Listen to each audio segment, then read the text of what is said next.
કે તમે બધા બેઠા છો અને દુનિયાના દરેક લોકો છે ને બધા ત્રણ પ્રકારના છે. વિઝ્યુઅલ ડોમિનન્ટ, જેની વિઝ્યુઅલ ડોમિનન્ટ પર્સન હોય અને જોવાની સેન્સ વધારે ડોમિનેટ કરતી હોય તે લોકો તો કે અન્ડરસ્ટેન્ડિંગ બાય વોચિંગ, એટલે કે જોઈને સમજે. એને જોઈ નહીં ને ત્યાં સુધી સમજ જ નહીં પડે, તમે ગમે તેટલું લેક્ચર આપો નહીં. સેકન્ડ તમે જુઓ ઓડિટરી હોય. ઓડિટરી કેવા હોય તો કે લાઇક ટુ લિસન, એમને સાંભળવાનું બહુ ગમે, એમને બોલવાનું પણ બહુ ગમે. નંબર 3 કાઇનેસ્થેટિક હોય. હવે આ કાઇનેસ્થેટિક એટલે એકદમ સૌથી ધીમા, બરાબર. અન્ડરસ્ટેન્ડ વેન દે ફીલ, જ્યાં સુધી એમને ફિલિંગ નહીં આવે ત્યાં સુધી તેઓ સમજે જ નહીં. કે મારી વાઇફ વિઝ્યુઅલ છે, હવે મારી વાઇફ વિઝ્યુઅલ છે અને એની બર્થડે આવે છે અથવા અમારી એનિવર્સરી આવે છે તો એને એમ કહું આઈ લવ યુ, તું બહુ મસ્ત છે, એને કંઈ ફરક નહીં પડે, તો મેં થોડો બધું રવા દો એમ કહેશે મને. પણ એને માટે એક સાડી લઈ આવું, એક ડ્રેસ લઈ આવું તો એને ગમશે. Why? She is visual. Auditory છે તો હું એને આઈ લવ યુ કે કંઈ પણ કહીશ તો એને ગમશે, બરાબર, એને પ્લેઝર મળશે એનાથી. પણ એને હું સાડી આપીશ તો કંઈ ફરક નહીં પડશે.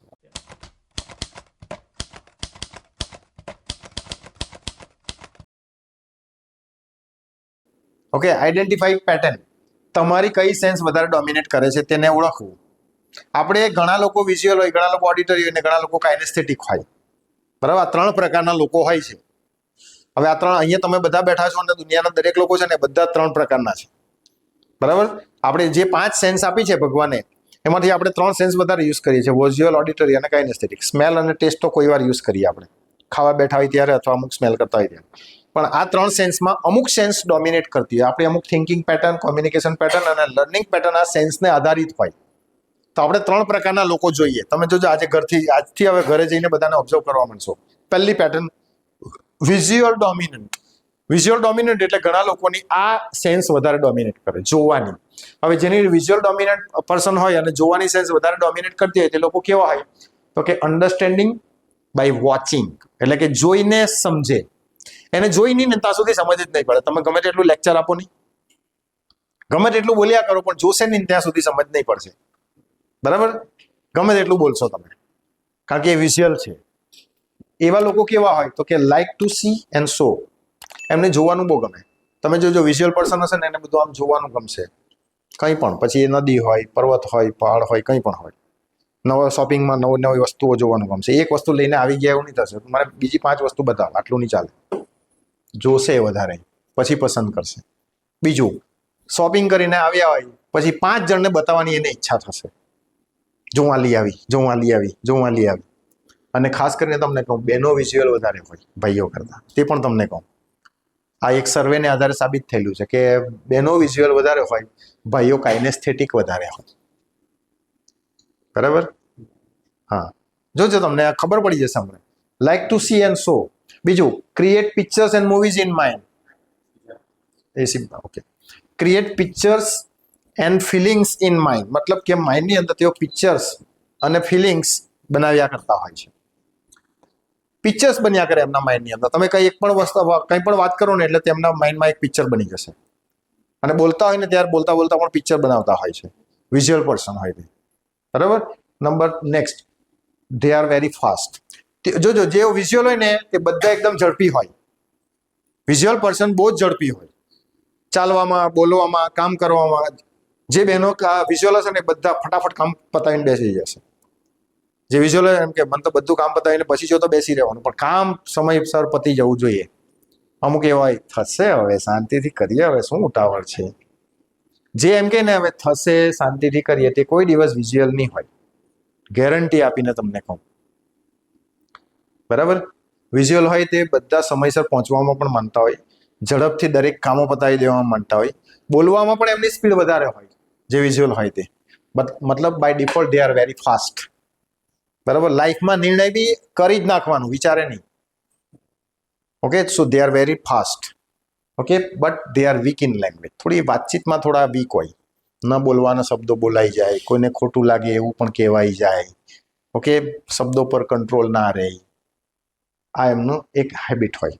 But they are very emotional. લાગણીશીલ બી બહુ હોય. થોડી વાતમાં કદાચ તેમાં બહેનોમાં વધારે હોય કે લાગણીશીલ વધારે હોય. એમના લાગણીને આપણે ધ્યાનમાં રાખવી પડે. કેમ? કારણ કે એમના ઇમોશન તરત જ ટ્રિગર થઈ જાય, તરત જ ગુસ્સો આવી જાય, તરત જ રડી પડે. ઓકે, તરત જ દુઃખી થઈ જાય, તરત જ ચિંતિત થઈ જાય. તો વિઝ્યુઅલ હોય ને આ એમની લાક્ષણિકતા છે. હવે તમે જોજો તમે કેવા છો અથવા તમારી આસપાસના લોકો આવા છે કે નહીં, તમને ખબર પડશે એમની લાક્ષણિકતાઓ. સેકન્ડ તમે જુઓ ઓડિટરી હોય. ઓડિટરી કેવા હોય તો કે લાઇક ટુ લિસન, એમને સાંભળવાનું બહુ ગમે, એમને બોલવાનું પણ બહુ ગમે, પરંતુ એઓ સમજતા હોય. બોલે ને તમે એમને એક્સપ્લેન કરો ને તો એમને સમજ પડી જાય, એમને કંઈ બતાવવાની જરૂર નહીં પડે. ચલો એટલે એક્સપ્લેન કરીને છે તો સમજ પડી જશે એમને. તેઓ રિધમેટિક હોય, વાતચીતમાં તેઓ બહુ સારા હોય, એમની લેંગ્વેજ બહુ સારી હોય, એટલે એકદમ રિધમેટિક વાતો કરતા હોય, એમને સાંભળ્યા કરવાનું તમને ગમશે, લોકો બહુ સરસ વાતો કરશે કારણ કે એમને વાત કરતા ખૂબ સારું આવડતું હોય. Okay, think, speak, work and walk medium. તેઓ આમ વાતચીતમાં, ચાલવામાં, કામ કરવામાં મીડિયમ હોય, ધીમા પણ નહીં અને એકદમ ઝડપી પણ નહીં. બરાબર, લેંગ્વેજમાં એકદમ પાવરફુલ હોય, ટોન અને રિધમ એકદમ સારું હોય, અને એમને બોલવાનું અને સાંભળવાનું એમને વધારે ગમે. એટલે આવા લોકો વાતચીત કરવામાં સારા હોય, એમને બોલવાનું અને સાંભળવાનું વધારે ગમતું હોય. નંબર 3 કાઇનેસ્થેટિક હોય. હવે આ કાઇનેસ્થેટિક એટલે એકદમ સૌથી ધીમા. બરાબર, અન્ડરસ્ટેન્ડ વેન દે ફીલ. જ્યાં સુધી એમને ફિલિંગ નહીં આવે ત્યાં સુધી તેઓ સમજે જ નહીં, એમને સમજ જ નહીં પડે, મને કંઈ સમજાતું નથી. કેમ? કારણ કે ફિલિંગ જ નથી આવતી. એટલે દે લાઈક ટુ ફીલ સમથિંગ, પણ દે આર વેરી સ્લો. ચાલવામાં પણ ધીમા ચાલશે, ધીમું કામ કરશે. એમની જિંદગીનો ગ્રોથ બી ધીમો જ હોય, એકદમ ધીમું બધું ચાલે છે. બરાબર, કામ કરવાની પણ એમને ઉતાવળ નથી, બધા જ કામ છેલ્લી ઘડી એ કરશે. એટલે કાઇનેસ્થેટિક વાળા માણસો છે. ખ્યાલ આવ્યો? But they are good in language, they use possess. એટલે જ્યારે વાત કરતા હોય ત્યારે થોડું અટકીને એકદમ ધીમેથી વાત કરશે. એમનો ટોન પણ ધીમો હોય, ધીમે વાત કરે. ઓકે, વિઝ્યુઅલ વાળાનો ટોન પણ ઓછો હોય, સ્પીડ પણ વધારે હોય. કાઇનેસ્થેટિક વાળાનો ટોન ધીમો હોય અને એકદમ ધીમે પોઝ લઈને વાત કરતા હોય. ઓકે, પછી એમની બોડી લેંગ્વેજ તેઓ વધારે યુઝ કરતા હોય. જ્યારે વાત કરે ને ત્યારે આમ હાથનો, ચહેરાનો આ બધો યુઝ વધારે કરશે. એટલે સમજવાનું કે આ કાઇનેસ્થેટિક છે. બરાબર, they like to feel and they are also very emotional. તેઓ પણ લાગણીશીલ હોય, પણ આમની એક ખાસિયત હોય, તેઓ ઇમોશનને એક્સપ્રેસ બહુ નહીં કરે. They suppress their emotion. Visual express their emotion. બીજાને જે થવાનો જ થાય, ગુસ્સો વ્યક્ત કરી જ દે. કાઇનેસ્થેટિક વાળા શું કરે? ગુસ્સાને દબાવી રાખે, કોઈને ખોટું લાગી જશે એમ કરીને. ખ્યાલ આવ્યો? તો આ 3 પ્રકારની વ્યક્તિઓ હોય. ખબર પડી તમને? હવે આપણી આસપાસ આવા 3 પ્રકારના વ્યક્તિઓ છે, અને આપણે પણ આમાંના એક છે. કાં તો આપણે વિઝ્યુઅલ છે, કાં તો આપણે ઓડિટરી છે, કાં તો આપણે કાઇનેસ્થેટિક છે.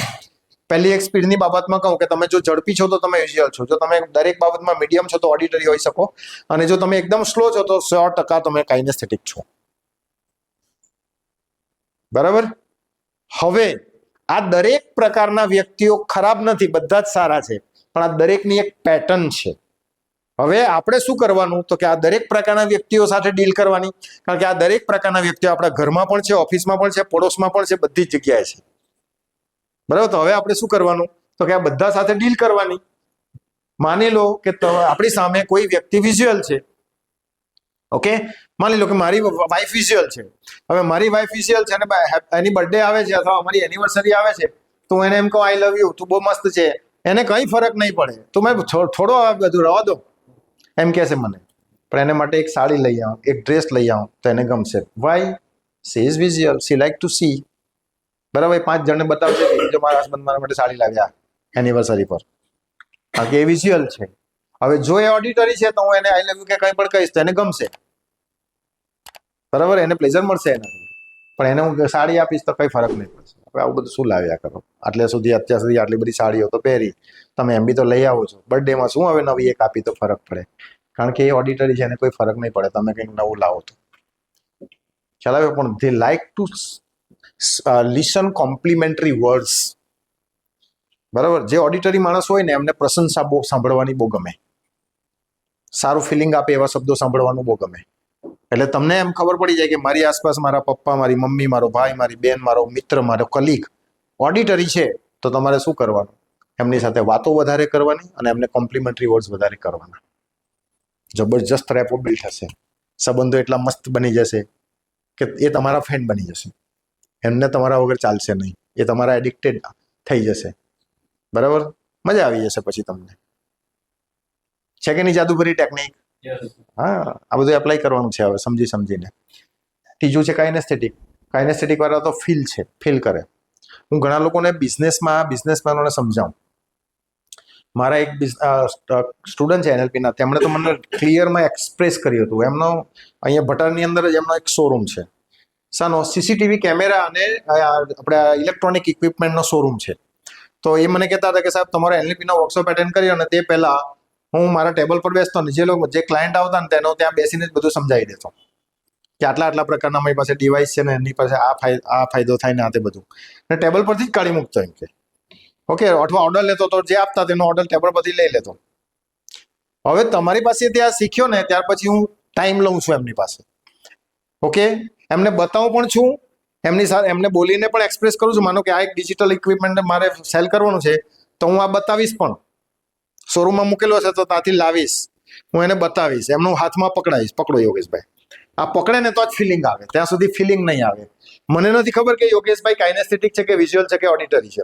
એટલે હું શું કરીશ, પહેલા હું ત્યાંથી આમ મૂકેલું હશે શોરૂમમાં તો એમાંથી લાવીશ, બરાબર, અને લાવીને પછી એમના વિશે વાતો કરીશ કે જો આટલું સરસ મજાનું છે, એની અંદર આટલા ફીચર્સ છે, એનાથી આ ફાયદો થાય, બધું એક્સપ્લેન પણ કરીશ. એટલે હું ઓડિટરી પણ યુઝ કરું છું, હું બતાવું છું, મતલબ વિઝ્યુઅલ પણ યુઝ કરું છું. અને પછી કે હું જોઈ કે યોગેશભાઈ પકડીને જુઓ, તમને કેટલું સરસ ફિલિંગ આવશે, તમે જુઓ એકવાર. એકદમ સ્મૂથ છે, એકદમ નાનું અમથુક છે, એકદમ માઇનોર છે ડિવાઇસ, તમને વજન પણ એકદમ ઓછું છે. ઓકે, મેં ફિલિંગ આપ્યું એમને. હવે મને નથી ખબર કે યોગેશભાઈ ઓડિટરી છે કે વિઝ્યુઅલ છે કે કાઇનેસ્થેટિક છે, પણ મેં ત્રણે ત્રણ ટેકનિક એક સાથે યુઝ કરી એટલે કોઈ પણ એક ટચ કરી ગઈ. ક્યાં તો એમને બહુ પકડીને બહુ સારું ફિલિંગ આવ્યું, કાં તો એમને સાંભળીને સારું ફિલિંગ આવ્યું, કાં તો જોઈને તે ઇમ્પ્રેસ થઈ ગયા કે યાર મસ્ત છે, લેવા જેવું છે. સેલ્સમાં આ ટેકનિક તમે વાપરજો, જેટલા પણ લોકો છે તે. ખ્યાલ આવ્યો ને? આ ત્રણ ટેકનિક સેલ્સમાં વાપરવાની તમારે, વિઝ્યુઅલ, ઓડિટરી અને કાઇનેસ્થેટિક. કેમ? કારણ કે આપણે સાથે 5-1 મિનિટ કોઈની મુલાકાત થઈ હોય તો તેમાં આપણે જજ નહીં કરી શકીએ કે વિઝ્યુઅલ છે કે ઓડિટરી છે કે કાઇનેસ્થેટિક છે. એટલે આપણે શું કરવાનું, ત્રણ ટેકનિક વાપરવાની, બરાબર, પ્રોડક્ટ સેલ કરવા માટે. ઇન્સ્યોરન્સમાં તમે યુઝ કરતા હોય તો કાગળ પર લખીને પણ સમજાવો, બરાબર. હવે ફિલિંગમાં તો તમારી કોઈ પ્રોડક્ટ નથી એટલે ફિલિંગ કરાવી શકો, તો ફિલિંગ કરવા માટે શું કરવાનું ત્યાં, તો કે એક્ઝામ્પલ આપવાના 5ના. મેં અને આ એક ઇન્સ્યોરન્સની પોલિસી આપેલી ને એને આ ફાયદો થયો, એટલે એને ફિલિંગ આવે કે મને બી આવો ફાયદો થશે. મારા એક ક્લાયન્ટ છે કે જેને આવું થઈ ગયેલું ને પણ ઇન્સ્યોરન્સ નહીં હતો એનો, તો તે એને લોન લેવી પડીને પૈસા ભરવા પડ્યા. પોલિસી હોત તો આમ થતે. એને ફિલિંગ આવે કે મારે લેવી પડશે, પેઇન અને પ્લેઝર બતાવવાનું. બટ જ્યાં સર્વિસ સેલ કરવાની હોય ત્યાં એક્ઝામ્પલ સ્ટોરી બતાવવી પડે. જ્યાં પ્રોડક્ટ સેલ કરવાની ત્યારે પ્રોડક્ટ હાથમાં આપી દેવાની, એટલે ફિલિંગ આવી જાય. ખ્યાલ આવ્યો? મેજિક છે કે નહીં મને કહો.